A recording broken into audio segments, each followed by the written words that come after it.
Hello, everybody. Spider here, the Fight Card Podcast, coming to you once again here in San Antonio, Texas, with my guest. Man, finally got him back, man. Jamall, pretty boy Emmers, bro. How are you, my man? Hey, I'm good. How you doing? Man, I've been good. I could be doing a lot better, man. I mean, this week for myself, man, it's been, you're talking about a crazy life. For me, it's been stressful, man. I've just been dealing with a lot, personally, work wise, but it's like they say, man, pressure makes diamonds, bro. So I'm looking to shine at Right, the end. But right. man, right off the bat, bro, I'm gonna ask you, man, because you are a UFC fighter, man. You're on the roster, and right now you're taking a little break to say that when they bring up UFC fighters, do you kind of forget yourself that you're in the UFC? Uh, Sometimes, yeah. Like, even though I've been like sidelined for a while, um, sometimes I just feel like, like I don't feel like I just transitioned into being a UFC fighter yet. Like, I still do, like, I train and everything and all that, but I still haven't come to the like I'm here. Like, I just feel like okay, I'm supposed to be here. Like, I don't feel like I don't feel like it's yeah, I don't feel like it's supposed to like I'm supposed to feel like something new, I guess. Like it's like something no, I work for this, so I feel like yeah, I just feel like it's just a part of I'm a part of it, it's a part of me. No, no, for sure, man. Because I mean, of course, through the regional circuit, man. I mean, that's where you're originally from Florida. Your family moved Yeah. out here to San Antonio, and your family's still here, right? You still got family here in town? Yeah, my mom, my aunt, I got a cousin and uncle, but that's about it. Like most of my family, like Georgia and Miami, scattered through it, Georgia. Like my brother, my sister, my dad, my stepmom. Um, I got a lot of cousins. You know, aunts. Other words, Yeah, all over the Southwest, right? All over the states, yeah. bro. But let me ask you though, man, because I mean, when you were here, you went through the regional circuit. You were an amateur fighter. Years back. When you went Yeah. pro, you've been pro at pro level like over 10 years, right? It's been like 10 years that you've been a professional mixed martial artist. Yeah, it's been 10 years this month actually. Oh, Yeah, just I didn't even passed. notice that, man. You see, and I mean, for people out there, I mean, of course, you've been in the UFC for a minute already, but I mean, for a lot of people that it's the right place at the right time because some make it quicker. Some guys it takes a while, man. But what I've noticed is for the most part, a lot of fighters here in Texas in general, man, it takes about 10 years, 8, 10 years to get into the UFC, man, and it's just it's moving a little Yeah. faster. But for those out there watching, man, I mean, what would you tell them, bro? I mean, if you could go back in time when you made pro, I mean, what were some of the things that you would have changed? Um. hmm. Well, I can't say it's things that I would have changed because Well, right. Well, maybe added or done differently, because I mean, of course, I mean, everything takes its course, and the teammates that you had, I mean, they're still out there, so of course, they were top level being regional. um, like I think everything happened the way it was supposed to. So like to say I want things to change, it'll be hard because like the fighter that I become is like the fighter I envision I will become. So like it'll be hard to say I change anything. But if I would have had this foresight just to know it's gonna be a long road and like if I could tell like a fighter coming up just in as many words I'm gonna just tell you just pack a lunch. It's gonna be just pack a lunch. It's gonna be a while, be a long journey. So you're gonna maybe you might get it quick, but it don't mean it's over once you get there. Like it's still work to do. Like it's even more work to do when you get there. So um yeah, just pack a lunch. You see, and that's one of the things too, man, because Aaron Rosa, who actually was in the UFC here from San Antonio years back, like somebody had asked him, we were just in conversation, and somebody asked him, like, hey man, you're finally, made it to the UFC, man. And he was like, yeah, well, I said the hard part is me staying in there, man. Yeah. So it's true, because you don't, people say, oh, I'm in there now, and now it's like, now you really got to go to work, man. So Yeah, if, you really gotta buckle down even more. Like when I go to practice every day, like I just analyze the whole practice. I'll sit there for an hour and just analyze everything I did in practice, like to how I drilled, to how I sparred, how I grappled. Like even when I go do my strength and conditioning, I'm just like thinking about like the position my body was in, and I'll just go through the whole workout again on the drive home. So like just like breaking down everything I need to be successful. Like I'm seeing what I need and what I don't need. Cause sometimes like us as fighters, we think we need all this stuff, but we really don't. We can make it so simple and it's more about being efficient than anything. It's like that's why I'm at mentally right now when it comes to fighting, like being more efficient than just being like, you know, athletic or being stronger, being, you know, good at this area, good in that area. I just want to be efficient in every area. So it's less holes to see when you fight me. no, no, for sure, man. And I mean, we've seen it many times. You really don't know what's going to happen. I mean, you might have a game plan, and things change, whether it's, Right. you yourself get hurt or during the fight, or whatever. But for the most part, man, I mean, as a fighter, like how much has your mental game changed? Like, I mean, now you more before you would just go in there and start swinging, or what's going on, man?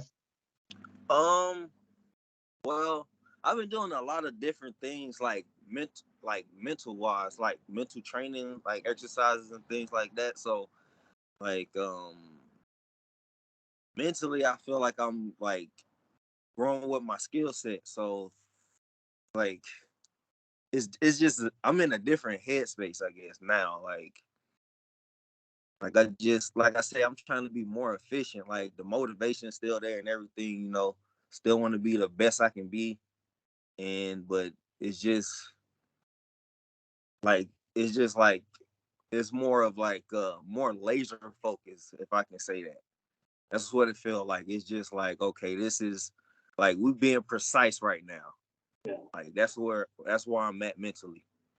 No, no, for sure, man. And I gotta ask you, man, because of course, I mean, being a UFC fighter, I mean, I gotta keep saying that because you are in the UFC. But are you still a fan of regional fights, man? Because I myself, like, I subscribe to the UFC Fight Pass, so I mean, I keep up with Mm-hmm. Legacy, Fighting Alliance, which is happening tonight. I mean, a lot of promotions that are on there, man. I mean, do you go back and do you watch a lot of these fights? Yeah, I watch those from time to time because those are the guys that's coming after my spot. So like I'm not like I can't just sit here and say, oh, I'm gonna just watch these UFC guys and not watch these guys on my butt too. Like it'll be insane. Like yeah, I'll watch a regional fight every now and again. Yeah. Oh yeah, man. Because even the what was it? The Dana White Contender Series, man. I mean, we had that 17-year-old just recently did Right. a. Yeah. I'm thinking like, damn, dude, 17, bro. That's insane, man. Yeah. And I went there and watched that fight, and I'm like, okay, well, this dude's 17. He fights at 35. He'll be at 45 soon. So, like, Oh, you like see, I'm because like I'm already preparing to like maybe I'm gonna have to fight him in 2-3 years because he got to grow into his body. So, yeah, like, exactly. that's where I'm at with it. And I thought the same thing too, because I was like, man, at 17, I said he's a big kid, a big young guy, But I was like, dude, as soon as he hits 19, 20, he's gonna start maturing. The bones are gonna Right. get bigger. And he's gonna be a big dude, man. So Right. yeah, he might be at 145. He might even be at 155, depending, where he Right. stops going. Right. So, But yeah, like, that's interesting that you saw that, man. I didn't think about it, but yeah, man. I mean, you definitely gotta watch your back and your front, man, because you don't know which yeah. way. a lot of guys just watching their front. I'm like, no, You're you like, gotta who's watch out for these young guys. Like I'm reminded every day, So it's like I'm sparring with 19, 20-year-old guys, and I'm like, man, these guys are like they on my ass sometimes because I'm like, okay, now I gotta make my adjustments and like showing my veteran experience is just like it's at another level. So, like, I'm reminded every day. No, definitely, man. And let me ask you, bro, because two fights that I wanted to ask you about, man. Of course, Charles Oliveira is fighting Islam Makhachev, UFC 280. Are you a fan of either fighter? I mean, do you watch them, and who do you think is going to win that fight, man? I'm a fan of fighting, so of course, I like Charles. Like, it's just like I remember when I first saw him fight when he fought at 50. Was he at no? Well, I remember when he started at 55 and went down to 45. But I remember when he first got to the UFC, and he had to be like 21 years old, right? And I'm like, damn, like this guy's like really good. Like I was just like, wow. And I was me and him around the same age, so like this, and I was just first starting to train and really get into it.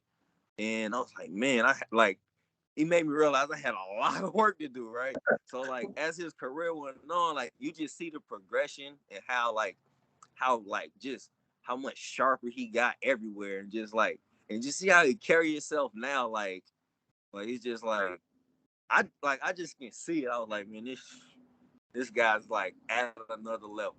Like No, for sure, man. Because I see it, like just tell fighters is just there. Not saying Islam isn't good. It's just I think Charles can like take it to another level, like take it to a place where it's just like, man, like because you seen him get dropped, come back. Like I'm like he can take it there. Like he willing to go places a lot of fighters not, I believe. No, you see, and I'm the same way, man. I'm glad you think that way, bro. Because I mean, I just feel like Charles Oliveira has a lot more tools.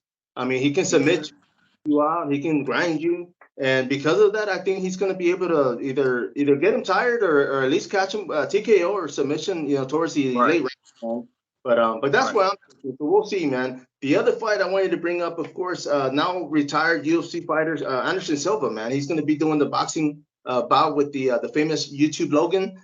And this is happening on Showtime, of course, October 20th. But have you been keeping up with that, man? Yeah, I have. So this is very interesting. Just because I think age might come into play a little bit, but it is Anderson Silva. So like, but then with Jake Paul, I mean, we done seen some strange things happen. Like we done seen some strange things happen. So I'm gonna go with Anderson just off skill set alone.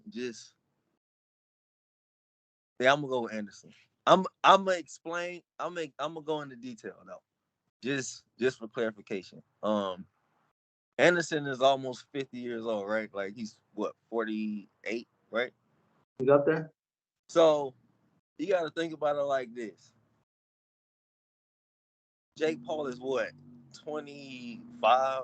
Like he's very young, very that youth. Like he got that on his side. Like even if Anderson beats him up for like most of the fight, if Anderson gets tired and doesn't knock him out, then we can see something. Like so, but I think Anderson knocks him out.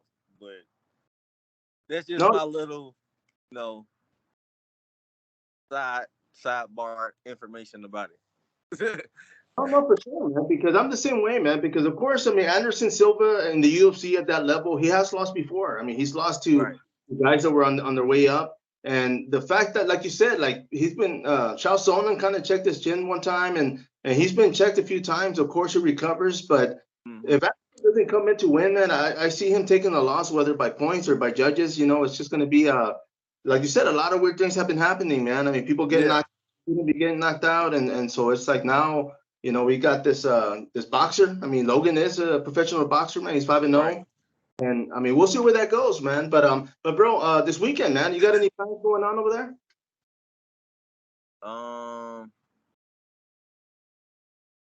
No. There's a lot of boxing bouts going on this weekend too, man. So I'm gonna be out there watching. But I am going to be going to Kingsville this Saturday, man. I'm actually going to cover the Texas Clash promotion. I mean, amateur promotion. And it's gonna be fun, man. But I mean, of course, man, if you were here, bro, I'd invite you, man. I said let's carpool and head out there, bro. I like seeing amateurs fight. Like, like No, they throw down. Like you gonna get action from bell to bell. So I like amateurs. I like amateur fights a lot. no, for sure, man. And that's one of the things I bring up. It's just, I mean, you were an amateur fighter at one point, and it's like, I mean, you really don't know what to expect because you might be like, oh, okay, I'm gonna right. Oh, you went out. Can you still hear me? All right, I hear you. Okay, but yeah, man. But I want you to wrap this up real quick, bro. But I do thank you for coming on here, and I'm gonna be bringing you back, man. I mean, hopefully, make me some time during the week, and we'll bring you in here and start chiming in. Yeah, for sure. Yeah. Okay. Don't hang up yet, bro. Everybody out there, of course, Jamall, Pretty Boy Emmers. This is Spida, TheFightCardPodcast. Till next time. Follow up.